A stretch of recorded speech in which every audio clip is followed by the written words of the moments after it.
आगे चलते हैं। क्या है कि लाइव में थोड़ी समस्या आ रही है, इसलिए मैं लाइव बंद करके वैसे ही आपको अपलोड करके बता दूंगा। कहते हैं कि जब हमारी निद्रा खुल जाती है उसके बाद में हमें सत्यता का ज्ञान होता है। ऐसे सच्चिदानंद भगवान का हम सब मिलकर के ध्यान करते हैं। श्रीमद् भागवत के प्रथम मंगलाचरण को आपने सुना। अब दूसरे मंगलाचरण में व्यास जी अनुबंध चतुष्टय का निरूपण करते हैं। इस ग्रंथ को, इसके अंदर 3-4 प्रश्न भी हैं। क्या कहता है? इस ग्रंथ का विषय क्या है? इस ग्रंथ को सुनने का अधिकारी कौन है? इस ग्रंथ को सुनने से लाभ क्या है? धर्मः प्रोजित केतवो अत्र परमो निर्मत्सराणाम सता। इस श्लोक में 3 बार अत्र शब्द का प्रयोग हुआ है। अत्र श्रीमद् भागवते प्रोजित केतवः परमो धर्म निरूप्यते। इस श्रीमद् भागवत में निष्कपट परम धर्म का व्यास जी ने निरूपण किया है। यहां पर अत्र शब्द से ध्वनि है। अत्र निरूप्यते न अन्यत्र। जिस विधि परम धर्म का निरूपण आपको इस ग्रंथ में मिलेगा पढ़ने को, सुनने को, वह अन्य किसी ग्रंथ में प्राप्त नहीं होगा। भागवत सुनने का अधिकारी कौन है, यह प्रश्न था हमारा। कहते हैं निर्मत्सराणाम सताम निर्गताः मत्सराः। जिसके भीतर से मत्सर यानी मच्छर निकल गया हो। मत्सर का मतलब मतः अग्रेसरति। जब किसी को दूसरे के सुख को देख करके दुख ना हो। इस मत्सर ने तो किसके नहीं होता है, इस मत्सर ने तो बड़े बड़े महापुरुषों को भी नहीं छोड़ा। कहते हैं कंचन तजना सहज है, सहज त्रिया का नेह, मान बढ़ाई ईर्ष्या दुर्लभ तजना ये। यहां पर आपको व्यास जी महाराज बतलाना चाहते हैं कि जिस व्यक्ति के मन में खोट रहता है, जो दूसरों के प्रति ईर्ष्या करता है, जो दूसरों की बुराई करता है, जो अपने वाणी को दोष देता है, यानी अपनी वाणी से किसी को अपशब्द कहता है, उन सभी के अंदर मत्सर है। जिस दिन हम अपना मत्सर निकाल लेंगे उस दिन हम भगवत प्राप्ति को प्राप्त कर सकते हैं। अत्र वास्तवम वस्तु वेद्यम। इस ग्रंथ में वेद व्यास जी महाराज ने वास्तव वस्तु का बोध कराया है। ये वास्तु क्या है? वास्तव जीव वास्तवी च माया वास्तवम जगत। जीव जगत और माया तीनों को वास्तव कहा है। क्या क्या? जीव जगत और माया को, तीनों को वास्तव कहा है। कहता है जो जीव का स्वरूप क्या है, जीव क्या है? कहते हैं जगत स्वरूप क्या है, माया का स्वरूप क्या है, तीनों का स्वरूप बतलाना है। इस वास्तव वस्तु का आपको बोध हो जाएगा तो बोध हो जाने पर शिवदम, शिवदम का मतलब होता है जीव का कल्याण हो जाएगा। इसके साथ तापत्रयोन्मूलनम। संसार में 3 प्रकार के ही ताप हैं, दैहिक दैविक भौतिक। इन तीनों तापों से मुक्त हो जाओगे। दैहिक ताप क्या है? 2 प्रकार का दैहिक ताप होता है, शारीरिक और मानसिक। यानी हमें शारीरिक कोई पीड़ा हो या फिर मानसिक जैसे हमें टेंशन हो, कुछ और चिंता हो, उसे कहते हैं। और फिर कहते हैं कि दैविक ताप क्या है? दैविक ताप अनावृष्टि, अतिवृष्टि, अकाल, तूफान, जैसे अभी आया था, पहले आया था तौते, उसके बाद में यास तूफान। ये जो सभी है, कम वर्षा होना, ज्यादा वर्षा होना, बाढ़ आना, प्रकृति के द्वारा जो रोष होता है उसे कहते हैं दैहिक ताप। फिर कहते हैं भौतिक ताप। भौतिक ताप का मतलब होता है हम जैसे घर में ही हैं परंतु हमें सांप बिच्छू इत्यादि के काटने का इनका जो डर रहता है, ये होता है भौतिक ताप। भौतिक यानी देही दैविक और भौतिक जो ताप होता है इनसे कोई बचा हुआ नहीं है। ऐसा कोई बचा हो तो मेरे को बताना। सब किसी ना किसी ताप से ग्रस्त रहते हैं, परंतु कहते हैं जो व्यक्ति अपने वास्तु का बोध कर लेता है वह व्यक्ति शिवदम हो जाता है, उसका कल्याण हो जाता है। सद्यो हृद्यवृद्ध्यते अत्र कृतिभिः शुश्रूषुभिः तत्क्षणात् श्रोतुम् इच्छदभिः शुश्रूषुभिः तत्क्षणात् ईश्वरा हृदि अवरुध्यते। कहते हैं जब सुनने की उत्कंठा होती है उसी क्षण परमात्मा हृदय में आकर के अवरुद्ध हो जाते हैं। विराजमान नहीं कहा, अवरुद्ध में और विराजमान में क्या अंतर है? विराजमान का मतलब होता है जो व्यक्ति स्वतंत्र होता है। स्वतंत्र होना, स्वतंत्र होना का मतलब है कि जब मन करा तब आ गए, जब मन करा तब हम बैठ गए, जब हमारा मन हुआ तब हम चले गए, उसे कहते हैं विराजमान होना। अवरुद्ध का मतलब है जो एक बार आ गया वो बिना अनुमति के जा भी नहीं सकता। जैसे अगर आप कहीं पर स्कूल में आ गए तो आने के बाद में आपका जो स्कूल का गेट है वो बंद हो जाएगा और उसके बाद में आप अपनी मर्जी से बाहर नहीं जा सकते। जब अवकाश होगा तभी आप बाहर जा सकते हो, उसे कहते हैं अवरुद्ध होना। तो भगवान अवरुद्ध हो जाते हैं। सद्यो शीघ्र हृदय अवरुद्ध्यते, उत्कंठा किसके मन में होगी? कृति भी, सुकृति भी, जिसने जन्म जन्मांतर पुण्य कर्म किए हैं वही भागवत तथा भगवत चर्चा में प्रवेश कर सकेगा। कब? जब उसके अच्छे कर्म उजागर होंगे, उसका भाग्य उदय होगा,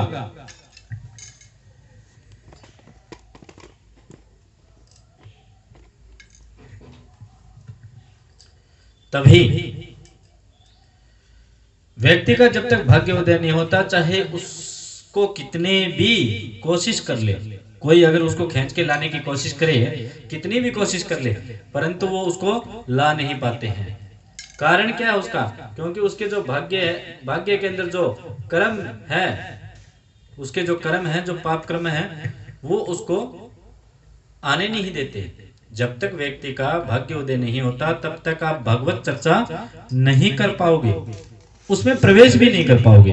आपने देखा भी होगा बहुत सारे ऐसे लोग हैं जिनको आप कहते हैं चल मंदिर चलते हैं, परंतु वो कोई ना कोई बहाना निकाल ही लेता है। तो वो बहाना वो नहीं निकालता, उसके जो पाप कर्म है वो निकलवाते हैं। जिस दिन उसका भाग्य उदय होगा उस दिन वो स्वयं बिना कहे मंदिर में पहुंच जाएगा भगवान के दर्शन करने, बिना कहे चर्चा करने के लिए, भगवत चर्चा करने के लिए निकल जाएगा। तो ये सब हमारे हाथ में कुछ नहीं है, भगवान के हाथ में होता है।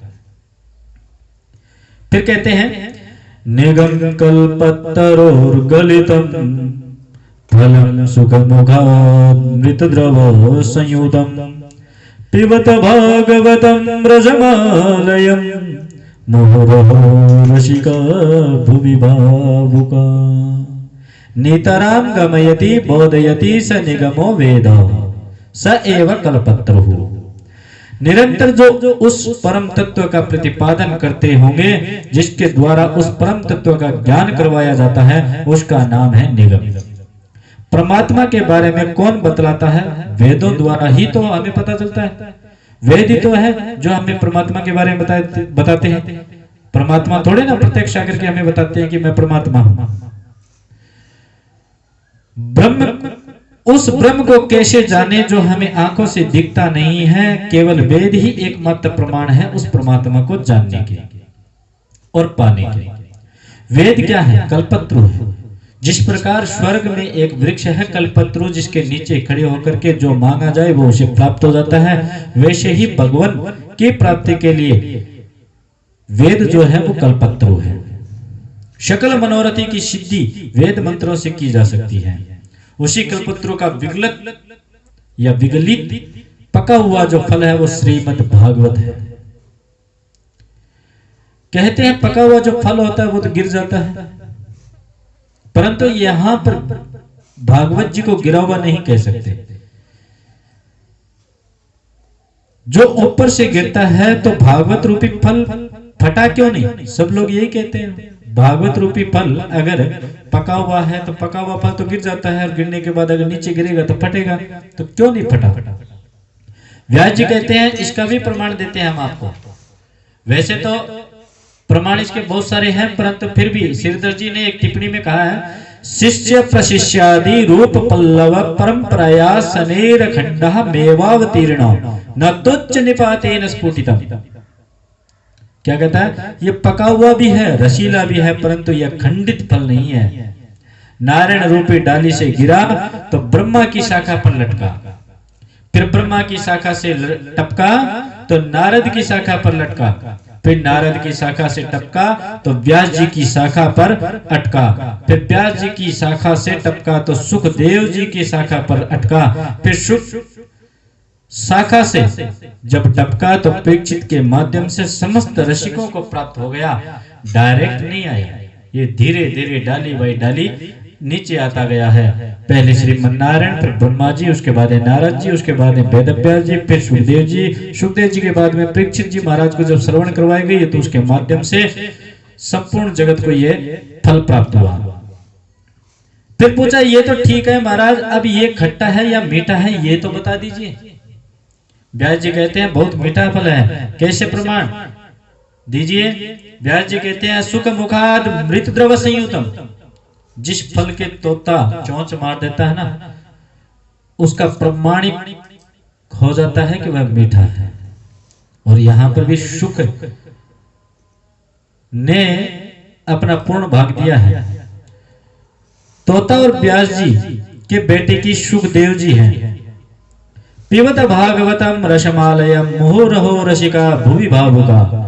व्यास जी ने कहा अहो रसिका भुवि भावुका, ए रसिक जनों इसको पियो, इसके भागवत रूपी अमृत फल को पियो। और फल में कुछ ना कुछ फेंकना पड़ता है, जैसे केले में छिलका फेंकना पड़ता है, आम में भी छिलका फेंकना पड़ता है, कई में गुठली फेंकनी पड़ती है, परंतु यहाँ पर वेदव्यास जी महाराज ने कहा है इस भागवत रूपी फल को पियो।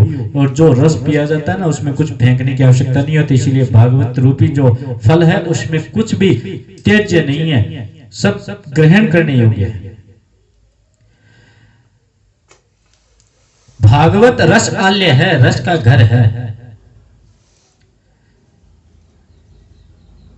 और इन्होंने ये भी कहा मुहुर्मुहु, बार बार सुनो, जितनी बार सुनोगे उतनी बार ही आपको एक नयापन दिखाई देगा, उतना ही आपको भगवत चर्चा में आपको आनंद आएगा, उतना ही रस आएगा।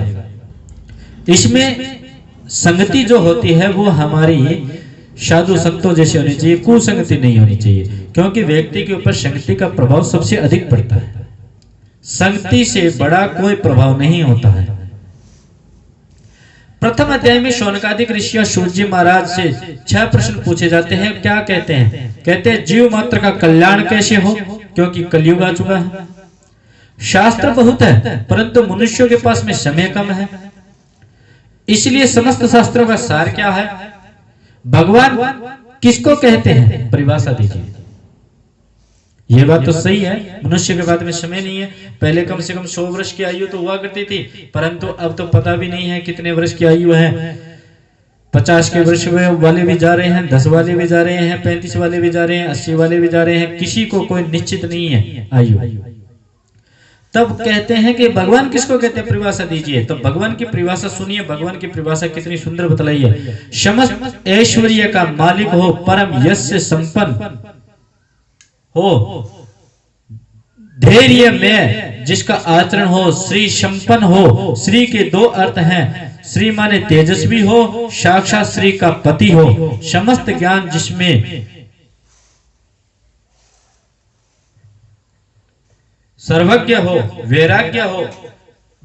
ये चीज ऐश्वर्य, यश, धर्म, श्री, ज्ञान, वैराग्य, ये वस्तु भग कहलाते हैं।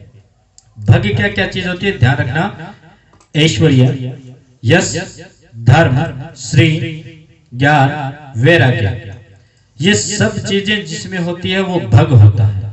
और भग से ही क्या बने हैं? भगवान बने हैं। भगवान के 24 अवतार हैं, 24 अवतार माने गए हैं, बतलाएंगे आगे जब प्रश्न आएगा। प्रश्न उठा भगवान अवतार क्यों लेते हैं? क्योंकि आप ही ने पीछे कहा था कि संकल्प मात्र से वो ब्रह्मा जी को वेद का स्वरूप करवा सकते हैं, वेद का ज्ञान करवा सकते हैं, संकल्प मात्र से कुछ भी कर सकते हैं। तो अगर पृथ्वी पर पापों को अगर नष्ट करना था, राक्षसों को मारना था, तो संकल्प लेते और मार देते। अवतार लेने की क्या आवश्यकता है? तब कहते हैं कि जीविका के बिना जीवन कहां है। जीविका जीवन के होनी चाहिए, न कि जीवन जीविका के लिए। यानी आप जीने के लिए खाते हो या खाने के लिए जीते हो, यही प्रश्न यहां पर है, बता देना। लक्ष्य जरूरी है, बिना लक्ष्य के तो पशु भी घूम लेते हैं। 84 लाख योनियों में मनुष्य को बुद्धिजीव माना जाता है। तो लक्ष्य क्या है? जीविका का लक्ष्य तो खाना पीना नौकरी, पर जीवन का लक्ष्य क्या है? जीविका का तो लक्ष्य हो गया खाना पीना नौकरी करना पैसे कमाना, लेकिन जीवन का लक्ष्य क्या है? फिर कहा धर्म कम शरणम गतः। धर्म किसकी शरण में जाता है? किम श्रेय शास्त्र सारः का स्वावतारा प्रयोजनम किम कर्म के अवतारश्च धर्म कम शरणम गतः। सूत जी महाराज ने इन प्रश्नों को सुनकर के बहुत प्रश्न हुए। जीव कल्याण के हित में अच्छे प्रश्न हैं। व्यास जी कहते हैं इन प्रश्नों का उत्तर देने से पहले अपने गुरु की वंदना कर लूं, फिर मैं इन प्रश्नों का उत्तर दूंगा। तो वंदना करते हैं, आप भी गुरु की प्रार्थना कीजिए। यम प्रव्रजन्तमनुपेत पेत कृत्यम द्वीपायनो विरह कातरया जुहाव पुत्रेति तन्मयतया तरवो भिन्ने दुस्तम सर्वभूत हृदय मुनिमानतोऽस्मि याश्वानुभावमखिल श्रुतिसारमेकमध्यात्मदीप मतितीतीर्षतां तमोऽन्धम् संसारिणं करुणया आह पुराणागुह्यम् तं व्यास सुनोमुपयामि गुरुमुनिनाम्। जब सुखदेव जी पैदा हुए तो वे स्वाभाविक वैराग्य थे और निकल पड़े, लेकिन उनके पिताजी पुत्र पुत्र कह करके वात्सल्य उड़ेल रहे थे, फिर वन की ओर चल रहे थे। माता के गर्भ में जब तक जीव रहता है तब तक उसे सब याद रहता है कि हम कौन हैं, क्या हैं, परंतु बाहर आते ही माया के चपेट में आते हैं, सब भूल जाता है। व्यास जी के पुत्र थे सुखदेव जी, जिन्होंने हमें अज्ञानता रूपी अंधकार से निकाल करके ऐसे अमृत रूपी कथा का रस प्राप्त करवाया है, जिस प्रकार निर्मल जल की धारा का स्पर्श करते ही मलिन हो जाती है, ऐसे ही जीव जन्म लेते ही माया में मलिन हो जाता है। अहम ममेत्य सद्ग्राह करोति कुमतिर मतिम। इसीलिए सुखदेव जी माँ के गर्भ से बाहर ही नहीं निकले जब तक प्रभु ने आशीर्वाद नहीं दिया। क्या माया को सब कोई बजे पर माधव बजे न कोई, जो कदापि माधव बजे तो माया चेरी होय। उन्होंने आशीर्वाद मांगा कि हे भगवान आप मुझे आशीर्वाद दो कि मैं जैसे ही माता के गर्भ से बाहर निकलूं तो मुझे आपकी माया चपेट में ना ले सके। मैं केवल आपका भजन करना चाहता हूं, आपके अंदर लीन रहना चाहता हूं, आपका दास रहना चाहता हूं, तो जिससे मुझे आपकी माया किसी भी प्रकार से घेर ना सके, भ्रमित ना कर सके। और 12 साल तक वो माता के गर्भ में रहे। जब भगवान ने आशीर्वाद दिया उसके बाद में वो गर्भ से बाहर निकले और निकलते ही जंगल की ओर चल पड़े, क्योंकि वो जन्मजात से ही वैरागी थे। जो माधव का दास बन गया, माया उसकी दासी बन जाती है। जीवात्मा और माया के बीच रहकर भी जो निर्लिप्त हो जाए वही महात्मा है। महात्मा किसे कहा गया ये सही बतलाया यहाँ पर कि जीव आत्मा और माया के बीच में रहकर के भी निर्लिप्त हो जाए, जो किसी भी प्रकार की मोह माया में लिप्त ना हो, उसे ही महात्मा कहते हैं, महान आत्मा। सूत जी कहते हैं ऋषियों आपने बहुत सुंदर प्रश्न किए हैं। प्राणी मात्र का परम धर्म क्या है? सवै पुंसाम परो धर्मो यतो भक्ति रदोच्छजे अहेतुक्य प्रतिहता यया आत्मा संप्रसीदति। प्राणी मात्र का परम धर्म एक ही है, भगवान के चरणों में प्रेम करना। आप कहोगे कि हम तो प्रेम करते हैं, तो कैसी भक्ति हो? कहते हैं अहेतु की अप्रतिहता भक्ति निष्काम तथा निष्कपट होनी चाहिए। भक्ति में दो विशेषता होनी चाहिए, हेतु की और अप्रतिहता। कोई कामना या हेतु नहीं होना चाहिए। प्रतिक्षण भगवान सद्भाव स्वरूप से याद रहने चाहिए, मतलब से नहीं। भगवान ठाकुर जी प्रेम के भूखे हैं, न कि प्रसाद व भंडारे के। सूत जी कहते हैं, ऋषियों मनुष्य का लक्ष्य परम तत्व को जानना होता है। तत्व की परिभाषा क्या है? तत्व क्या है? तत्व एक ही, परंतु ज्ञानी उसी तत्व को ब्रह्म कहते हैं, योगी उसी तत्व को परमात्मा कहते हैं, भक्त उसी तत्व को भगवान कहते हैं। केवल शब्दगत में भेद है। निर्गुण निराकार रूप में उस तत्व का नाम ब्रह्म होता है, सगुण निराकार रूप में उस तत्व का नाम परमात्मा होता है, सगुण साकार रूप में उसी तत्व का नाम भगवान होता है। तो क्या ये भगवान ब्रह्म परमात्मा अलग अलग है? नहीं, एक ही है। फिर भी अलग अलग बोला जाता है। जो अच्छे लगे उसको इष्ट बनाकर उनसे प्रेम करो, निस्वार्थ नहीं है। कहते हैं परमात्मा है, ब्रह्म है, भगवान है, एक ही है, एक ही के नाम है। परंतु जिसको जैसा अच्छा लगे वो वैसा नाम लेकर के उससे प्रेम कर सकते हैं, उसे इष्ट बना करके जिस प्रकार संबंध रखना चाहिए रख सकते हैं। भक्ति करें। एक कन्या को उदाहरण देते हैं, बाल्यकाल में अपने पिता के घर को अपना बतलाती है, उन सब को अपना बतलाती है, परंतु 20 वर्ष के होने पर जब उसका पाणी ग्रहण संस्कार हो जाता है, यानी शादी हो जाती है, होने पर क्या होता है? क्या होता है? अपने ससुराल चले जाते हैं। कुछ समय तक उसको शायद वह घर अपना नहीं लगता, परंतु जैसे जैसे समय बीतता है तो ससुराल अपना लगने लग जाता है, और पियर जो था, माता पिता का जो घर था, वो पराया लगने लग जाता है। तो इसीलिए भगवान भी अपने हैं, परंतु केवल उनको पहचानने की आवश्यकता है और उनमें आसक्ति रखने की आवश्यकता है। ये जितना भी धर्मानुष्ठान हम करते हैं उसका फल क्या है? धर्मस्य या पवर्गस्य। धर्म अर्थ बहुत सारा धन पाना नहीं होता। धर्म का मतलब बहुत सारा धन पाना नहीं होता है। धर्म का उद्देश्य अपवर्ग प्राप्ति है। अपवर्ग का अर्थ है मोक्ष। मोक्ष को अपवर्ग क्यों कहते हैं? अपगता वर्गा अपवर्गा, जहां कोई वर्ग नहीं। हम लोग कई वर्गों में बैठे हैं, स्त्री वर्ग है, पुरुष वर्ग है, संत वर्ग है, ब्राह्मण वर्ग है, क्षत्रिय वर्ग है, पर जाना तो एक ही जगह है। वहां कोई भेद नहीं है, वहां कोई वर्ग नहीं है। स्त्री भी वहीं जाएगी, पुरुष भी वहीं जाएगा, जवान भी वहीं जाएगा, बूढ़ा भी वहीं जाएगा, क्षत्रिय वहीं जाएगा, ब्राह्मण वहीं जाएगा। ऐसा कोई नहीं है जो अलग अलग स्थान पर जाता हो, सबको जाना वही है। तो परमात्मा के यहाँ कोई भी वर्ग भेद नहीं है। ये वर्ग भेद तो हम लोगों ने बनाया है, हमारी छोटी सोच ने बनाया है।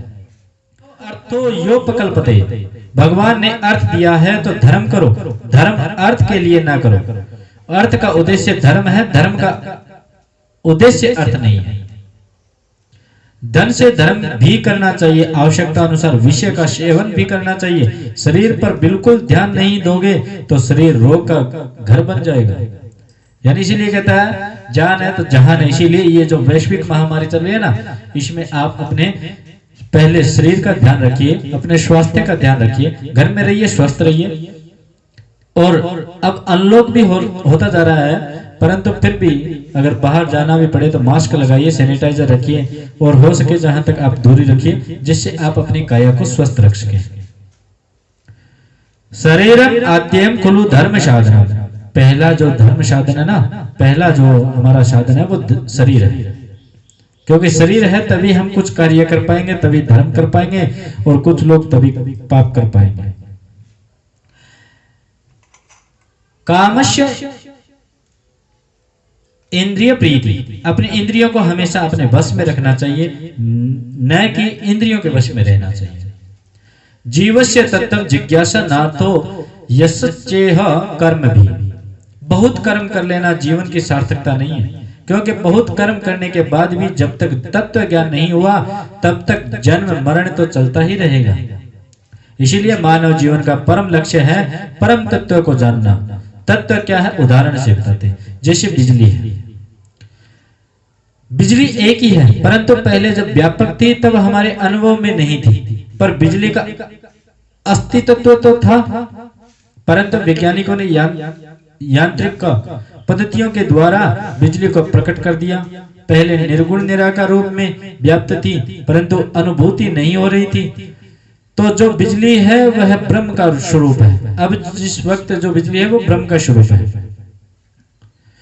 जब बिजली तैयार होकर तारों में प्रभावित होने लगी तो बिजली का वह सगुण निराकार हो गया। जब बिजली के हाथ लगाओगे तो ही जोर से करंट मारती है, उसमें करंट आ गया, पर आंखों से दिखाई नहीं पड़ रही थी है बिजली कैसी है। लेकिन जब वही बिजली बल्ब से जोड़ दे तो प्रकाश कर देती है। अब बिजली का रूप जो है वह समझ में आ गया कि वह सगुण साकार हो गया। इसी तरह भगवान भी सब जगह व्याप्त है, निर्गुण निराकार भी है, निर्गुण साकार भी है, सगुण साकार भी है। सगुण निराकार बनना तो परमात्मा के रूप में घट घटवासी बन गया, सबका संचालन करने लगा और वही राम कृष्ण नरसिंह आदि दिव्य रूप धारण करके हमारे बीच प्रकट होकर नाचने भी लगा। तो उसी तत्व को हम भगवान कह देते हैं। बिजली प्रकाश के रूप में हमारे सामने प्रकट ना हो तो बिजली हमारे किस मतलब की प्रकट भी होना चाहिए। ऐसे ही भगवान अपना दिव्य स्वरूप लेकर प्रकट होते हैं। प्रकट होने के बाद ही हमें पता चलता है कि भगवान क्या है, कैसे हैं, कैसे दिखाई देते हैं। ताही अहिर की छोहरिया चचिया बर छाछ पे नाच नचावे। ग्वालिनिया कहते हैं कन्हैया ठुमका लगा के ना ताजो ताजो माखन खवाएंगी, एक बार नाच के दिखाई दे। मुख्य रूप से भगवान के 24 अवतार हुए हैं। वैसे तो भगवान के अनंत अवतार हैं। अवतारों के भेद हैं अंशावतार, आवेशावतार, कलावतार, पूर्णावतार आदि। एते च अंश कला पुंछ कृष्णस्तु भगवान स्वयं। भगवान श्री कृष्ण जी का और श्री राम भद्र का परिपूर्ण अवतार है। सबकी अपनी अपनी उपासना है। किस रूप में वह परम तत्व है उन्हें ज्यादा आनंद देता है, वह उसी के रूप में उसकी आराधना करते हैं। हरि व्यापक सर्वत्र समाना प्रेम ते प्रकट होए न जाना। हरि सर्वत्र व्याप्त है। जैसे प्रहलाद जी की निष्ठा एक खंबे में भी प्रभु को प्रकट कर देती है कि जब हिरण्यकश्यप ने पूछा कि कहां पर है तुम्हारा भगवान, मुझे दिखाई नहीं देता, तब प्रहलाद जी कहते हैं कि मुझे तो हर जगह दिखाई देता है, कण कण में मेरे भगवान दिखाई देते हैं। तब उन्होंने पूछा था क्या इस खंबे में भगवान है? तो प्रहलाद जी ने कहा हाँ, मुझे इस खंबे में भी मेरे भगवान दिखाई देते हैं। तो भगवान ने अपने भक्त की लाज रखने के लिए, अपने भक्त की बात को सत्य करने के लिए, उसकी श्रद्धा को सत्यता करने के लिए, उसकी भक्ति को पूर्णता करने के लिए खंबे में भी अपने आप को प्रकट कर दिया था। बोलिए नरसिंह भगवान की जय हो।